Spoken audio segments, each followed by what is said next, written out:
আপনি কি বিশ্বাস করবেন একটি কার্টুনকে ঘিরে শুরু হয়েছে 2026 বিশ্বকাপের সবচেয়ে অদ্ভুত আলোচনা।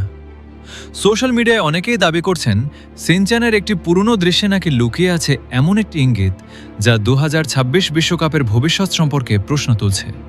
আর সেই প্রশ্নটি হল, পর্তুগাল কি সত্যি 2026 বিশ্বকাপ জিততে যাচ্ছে? স্বাগতম অজানার দুনিয়ায়। আজ আমরা খুঁজে দেখব সেই রহস্যময় গল্প যা ফুটবল প্রেমীদের মধ্যে কৌতূহলের ঝড় তুলেছে। বিশ্বকাপ শুধু একটি ফুটবল টুর্নামেন্ট নয়, এটি কোটি কোটি মানুষের আবেগ। প্রতিটি বিশ্বকাপে জন্ম নেয় নতুন নায়ক, লেখা হয় নতুন ইতিহাস। আবার অনেক স্বপ্ন ভেঙেও যায়। আলোচনায় উঠে এসেছে এক অদ্ভুত বিষয়, একটি কার্টুন। হ্যাঁ, ঠিকই শুনেছেন, সিনচ্যান। বিশ্বজুড়ে জনপ্রিয় এই কার্টুনকে ঘিরে বহু সময় নানা রকম আলোচনা হয়েছে। কখনো মানুষ বলেছে কার্টুনের কিছু দৃশ্য পরে বাস্তবতার সঙ্গে মিলে গেছে। কখনো বলা হয়েছে কিছু ঘটনা অবিশ্বাস্যভাবে সত্যি হয়ে গেছে।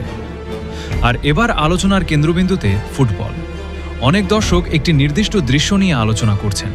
তাদের দাবি, সেখানে এমন কিছু প্রতীক, রং কিংবা পরিস্থিতি রয়েছে যা নাকি পর্তুগালের দিকে ইঙ্গিত করে। অবশ্য এর পক্ষে কোনো আনুষ্ঠানিক প্রমাণ নেই। তবুও মানুষের কৌতূহল থেমে নেই, কারণ মানুষ রহস্য ভালোবাসে, মানুষ ভবিষ্যৎ জানতে চায়। আর যখন বিষয়টি বিশ্বকাপের মতো বড় মঞ্চকে ঘিরে হয়, তখন আলোচনা আরও বেড়ে যায়। কিন্তু প্রশ্ন হলো, যদি এসবই কাকতালীয় হয়, যদি সবকিছুই মানুষের কল্পনা হয়? এই প্রশ্নের উত্তর খুঁজতে হলে আমাদের দেখতে হবে বাস্তব ফুটবল মাঠের দিকে। পর্তুগাল কেন আলোচনায়? এর উত্তর খুবই সহজ। পর্তুগাল বহু বছর ধরে বিশ্বের অন্যতম শক্তিশালী ফুটবল দল।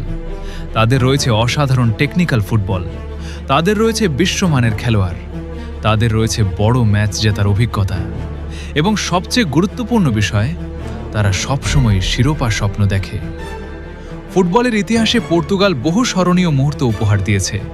অনেক কিংবদন্তি ফুটবলার এই দেশের হয়ে খেলেছেন। বিশ্বজুড়ে কোটি কোটি সমর্থক পর্তুগালের প্রতিটি ম্যাচ অধীর আগ্রহে অপেক্ষা করে।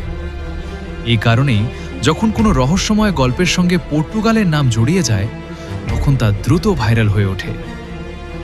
কিন্তু বাস্তবতা হচ্ছে, বিশ্বকাপ জেতা পৃথিবীর সবচেয়ে কঠিন কাজগুলোর একটি। শুধু শক্তিশালী দল হলেই হয় না, প্রয়োজন ধারাবাহিক পারফরম্যান্স, প্রয়োজন ভাগ্য, প্রয়োজন চাপের মুহূর্তে সঠিক সিদ্ধান্ত। অনেক সময় ফেভারিট দলও বিদায় নেয় অপ্রত্যাশিতভাবে, আবার আন্ডারডগ দল ইতিহাস সৃষ্টি করে। ফুটবলকে সুন্দর বলা হয় এই কারণেই, এখানে কিছুই আগে থেকে নিশ্চিত নয়। তাহলে সিনচ্যানের সেই আলোচিত দৃশ্যের কি হবে? সেটি কি সত্যিই কোনো ভবিষ্যৎবাণী, নাকি শুধুই একটি মজার কাকতালীয় ঘটনা? সত্যি বলতে আমরা কেউই এখন তা নিশ্চিতভাবে বলতে পারি না। কিন্তু একটি বিষয় নিশ্চিত, এই আলোচনা মানুষের কৌতূহল অনেক বাড়িয়ে দিয়েছে, বিশেষ করে ফুটবল প্রেমীদের। এখন সবাই অপেক্ষা করছে, মাঠের লড়াই কি বলে, পর্তুগাল কতদূর যায়, তারা কি সত্যিই শিরোপা জিততে পারবে, নাকি অন্য কোনো দল ইতিহাস লিখবে? এই উত্তর লুকিয়ে আছে আগামী ম্যাচগুলোর মধ্যে। হয়তো কয়েক মাস পর আমরা ফিরে তাকিয়ে বলবো, মানুষের ধারণা ভুল ছিল। কিন্তু আজকের দিনে দাঁড়িয়ে আমরা শুধু একটি কথাই বলতে পারি, বিশ্বকাপের আসল ভবিষ্যৎবাণী লেখা হয় মাঠে, খেলোয়াড়দের ঘামে, দর্শকদের উল্লাসে, আর 90 মিনিটের লড়াইয়ে। তাই 2026 বিশ্বকাপের চ্যাম্পিয়ন কে হবে, সেটি জানার জন্য আমাদের অপেক্ষা করতেই হবে। আপনার কি মনে হয়, পর্তুগাল কি সত্যিই বিশ্বকাপ জিততে পারবে, নাকি এই পুরো গল্পটাই কেবল একটি কাকতালীয় রহস্য? আপনার মতামত কমেন্টে লিখুন। ভিডিওটি ভালো লাগলে লাইক দিন, শেয়ার করুন এবং অজানার দুনিয়ার সঙ্গে থাকুন, কারণ এখানে আমরা খুঁজি সেই সব গল্প যেগুলো সাধারণ চোখে দেখা যায় না।